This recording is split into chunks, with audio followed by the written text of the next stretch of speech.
I absolutely do think there'll be a cure. With all the gene splicing that is happening these days and the way technology is going, I think there's a cure for pretty much just about anything. And I think maybe not in my son's life will there be a cure, but I do believe for his children or future children, there will definitely be a cure for hemophilia. The struggles that we went through with having a hemophiliac was back in the 80s. At the time, like I said, things weren't talked about that openly as they are now. But back in those times, there was a big outbreak of HIV with the blood donations with the AIDS epidemic.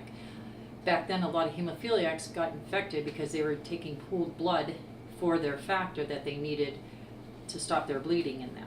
So a lot of hemophiliacs had passed away from HIV. Thank God my son didn't. He missed it by 6 months before they started heat treating it. Once they started heat treating it, then it was safer for them to use. Some of the struggles we went through was a lot of discrimination back in those times. Because of his hemorrhaging in his head, and because it was spontaneously, meant that he didn't bump his head, fall off of anything. It just, like an aneurysm, just happens. So he actually back then wore a helmet. A lot of kids nowadays wear them for things, but back then he was like the only one. So we'd go into a grocery store. People would stare. People would make comments. I have a nephew who's a hemophiliac also, so when my sister and I would be going to the grocery store or whatever, they'd have bruises on them, and people would stop, and you'd hear them snicker behind you and say, "Oh, look at them, they must beat their child." You know, we actually were going to get T-shirts made saying, you know, "I'm a hemophiliac, we don't beat our child," you know.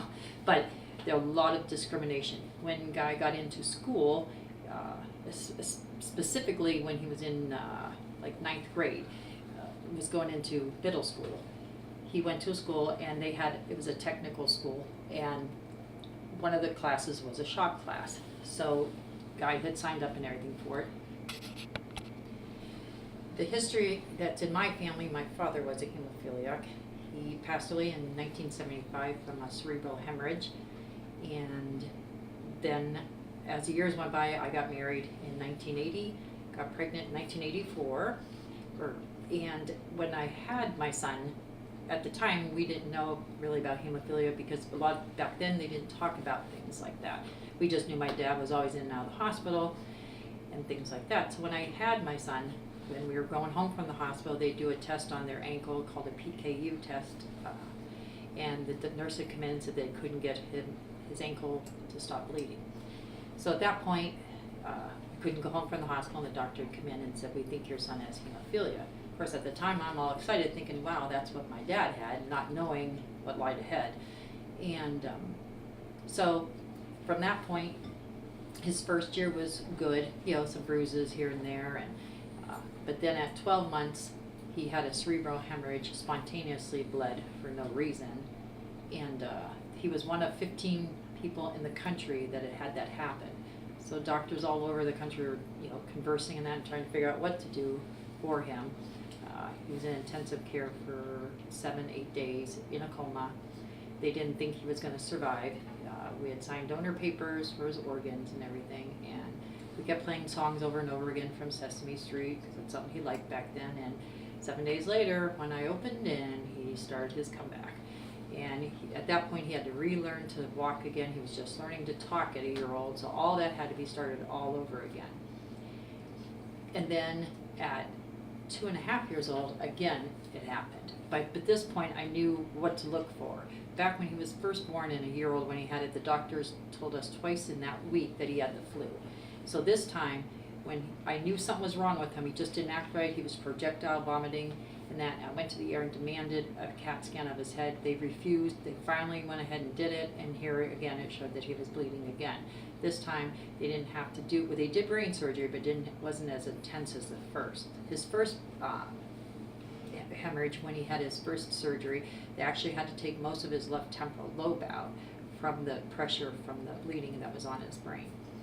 And then after that, though, then that continued him starting all over again at almost 3 years old, learning how to walk, talk, and then we continued on.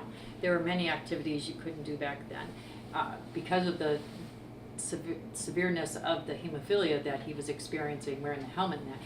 And his medication at the time, because he had to take it every other day for 5 years, this was something that he was just a trial at the time. They actually had to put in his chest called at the time was a Broviac, which is like a Medport they use nowadays for cancer patients. That he had to get his factor 8 is what he takes for the hemophilia as his blood product. But because of this tubing came out of the skin, so it had to be taped up and onto his chest. So that meant he couldn't go into any water. For 5 years, he could not go into water, go to the beach, play in the tub. I mean, you could, but just a little bit of water because you couldn't get this area wet. Couldn't go play in the sand. Couldn't do like gym things at, like swings or sliding boards and things like that because of fear of falling and hitting his head. As he got older, things got a little bit better, and he got, in particular, 7th grade, he went to school, and there was a shot class that he had signed up for, and I get a call from the school saying that he wasn't welcomed into that class. So I went to the school, because I was a big advocate back then for this. So I went to the school and asked him why, and the gym teacher said to me that he didn't want him in the class because he wasn't going to be held responsible if he were to cut his finger off or something and blood all everywhere, and he didn't want to be responsible. I said he has a right to be in this class as anybody else has a right to be in this class. So again, they refused me, so it ended up being have a school board meeting with the school board, the principal, and his nurse at the time out of Buffalo, New York.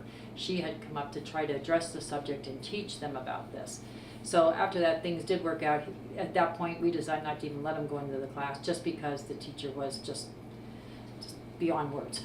So, but then as time got on, he can do things now like ride rides at amusement parks. Still, as a mother though, you always worry just because no matter how old you are, you're still going to worry about your kid being that they hit their head or, things like that. But nowadays with the products and the technology these days, you can do a lot more now. But he can do a lot more things now that he wasn't able to do. Of course, he unfortunately cannot drive because when he had the first hemorrhage, actually left him blind in one eye and half vision in the other, so legally he is not allowed to drive a vehicle.